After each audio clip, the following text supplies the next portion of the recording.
আমাদের দায়িত্ব অনেক, বললেন ডক্টর ইউনূস। গণ অভ্যুত্থানের মাধ্যমে আসা অন্তর্বর্তীকালীন সরকারের দায়িত্ব অনেক বলে জানিয়েছেন অন্তর্বর্তী সরকারের প্রধান উপদেষ্টা অধ্যাপক ডক্টর মোহাম্মদ ইউনূস। বুধবার 11 সেপ্টেম্বর সন্ধ্যা 7:30টায় জাতির উদ্দেশ্যে দেয়া ভাষণে তিনি একথা বলেন। ভাষণটি একযোগে প্রচার করছে বিটিভি, বিটিভি ওয়ার্ল্ড ও বিটিভি চট্টগ্রাম কেন্দ্র।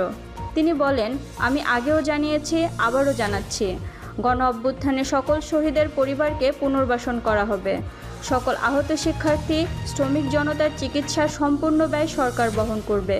আহতদের দীর্ঘমেয়াদী এবং ব্যয়বহুল চিকিৎসা এবং শহীদদের পরিবারের দেখাশোনার জন্য স্বাস্থ্য মন্ত্রণালয়ের নেতৃত্বে একটি পূর্ণাঙ্গ তালিকা প্রস্তুত করা হয়েছে।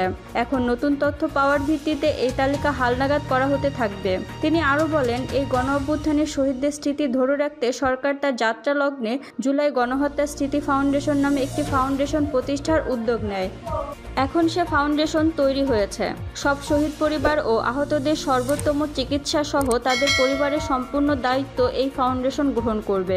এই ফাউন্ডেশনে দান করার জন্য দেশের সব মানুষ ও বিদেশে অবস্থানরত বাংলাদেশিদের আমরা আহ্বান জানাচ্ছি। কুমিল্লার নোয়াখালী, সিলেট অঞ্চলে আকস্মিক বন্যা এসব এলাকার মানুষকে হতভম্ব করে দিয়েছে জানিয়ে প্রধান উপদেষ্টা বলেন, এখানে বেশিরভাগ এলাকার কোনো দিন বন্যা হয়নি। তারা বন্যা মোকাবেলা করায় অভ্যস্ত নন। দেশপ্রেমিক সশস্ত্র বাহিনী তাৎক্ষণিকভাবে বন্যা আক্রান্ত সবাইকে রক্ষার জন্য এগিয়ে আসে। সেনা, নৌ এবং বিমান বাহিনী পরস্পরের সঙ্গে সমন্বয় করে একযোগে কাজে নেমে পড়ার ফলে মানুষের দুর্ভোগ কম হয়েছে।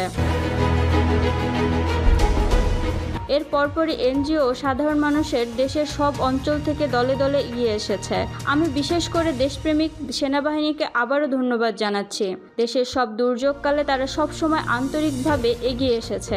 বিশেষ করে বন্যা ও শান্তি শৃঙ্খলা রক্ষার কাজে তাদের সৈনিক এবং অফিসাররা দিনের পর দিন যেভাবে দায়িত্ব পালন করেছে তার কোনো তুলনা হয় না। জনজীবনের স্বস্তি ও ন্যায় বিচার প্রতিষ্ঠায় তাদের ভূমিকা অনন্য।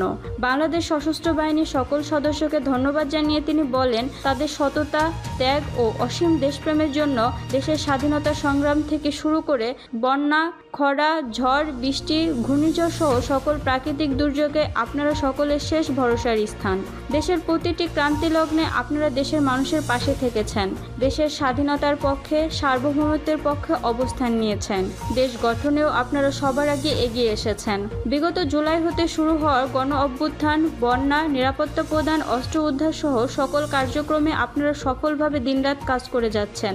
সরকার ও জনগণের পক্ষ থেকে আপনাদের প্রতি অনেক কৃতজ্ঞতা জানাচ্ছি।